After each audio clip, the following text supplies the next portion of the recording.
চামড়ায় বাঁধানো বই কখনো দেখেননি এমন মানুষ বিরল, কিন্তু সেই চামড়া যদি মানুষের হয় তাহলে অবিশ্বাস্য মনে হলেও জিনিস অবাস্তব নয় একেবারেই। রয়েছে অকাট্য প্রমাণও। বই বাঁধাইয়ের ইতিহাস ঘাটলে দেখা যায় মানুষের চামড়া ব্যবহার করে বেশ কিছু বই একসময় বাঁধানো হয়েছে। 2019 সালের একটি হিসাব বলছে বিশ্বের বিভিন্ন গ্রন্থাগারে ছড়িয়ে রয়েছে এমন বই। অ্যান্থ্রোপোডার্মিক বুক প্রজেক্ট নামের সেই সমীক্ষা জানাচ্ছে বিভিন্ন গ্রন্থাগারে 50টি বইকে সন্দেহ করা হয় মানুষের চামড়ায় বাঁধানো বলে। তার মধ্যে 31টি সম্পর্কে সন্দেহ ঘনীভূত হয়। বিভিন্ন পরীক্ষা নিরীক্ষার পরে এগুলোর মধ্যে 18টিকে বিশেষজ্ঞরা নিশ্চিতভাবে মানুষের চামড়ায় বাঁধানো বলে চিহ্নিত করেছেন। প্রায় 10 বছর আগের কথা, হার্ভার্ড বিশ্ববিদ্যালয়ের গ্রন্থাগার থেকে উদ্ধার করা হয় দেস ডেস্টিনেস দে লামে নামের একটি বই। জানা গেছে 1880 সালে লেখা হয় এই বইটি। আত্মা ও মৃত্যু পরবর্তী জীবন নিয়ে লেখা এই বইটির লেখক আর্সেন হোসাইয়ের। 1934 সাল থেকে বইটি ছিল হার্ভার্ড বিশ্ববিদ্যালয়ের হাফটন লাইব্রেরিতে। এরপর একটা পর্যায়ে বইটির মলাট নিয়ে সন্দেহ হওয়ার পর ব্যাপক অনুসন্ধান চালান বিজ্ঞানী ও পর্যবেক্ষকরা। অবশেষে 2014 সালে এসে সিদ্ধান্তে উপনীত হতে সক্ষম হন গবেষকরা। বইটির মলাটে মানুষেরই চামড়া ব্যবহার করা হয়েছে বলে শতভাগ নিশ্চিত হন তারা।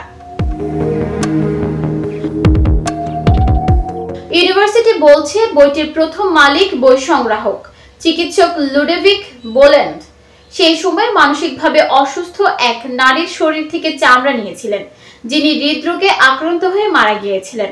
অবশ্য কেন মানুষের চামড়া দিয়ে বই বাঁধার মতো উদ্ভট কাজটি করেছিলেন এই ব্যাখ্যা বইয়ের ভেতর একটি চিরকুটে দিয়ে গিয়েছিলেন ডাক্তার বোল্যান্ড।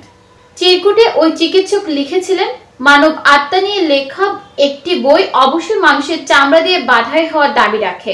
বইটির বাঁধাইয়ের অপসারণ করা হয়েছে উল্লেখ করে হার্ভার্ড বলছে, বইটির তদারককারীদের অতীতের ব্যর্থতা যা মানুষের মর্যাদাকে আরো আপত্তিকর এবং যার দেহাবশেষ বাঁধাইয়ের জন্য ব্যবহৃত হয়েছিল তাকে হেয় করেছে। অজ্ঞাত ওই নারীর এই দেহাবশেষের সম্মানজনক সৎকারের পাশাপাশি এখন ওই নারীর জীবন নিয়েও গবেষণা চালানোর সিদ্ধান্ত নিয়েছে হাফটন লাইব্রেরি।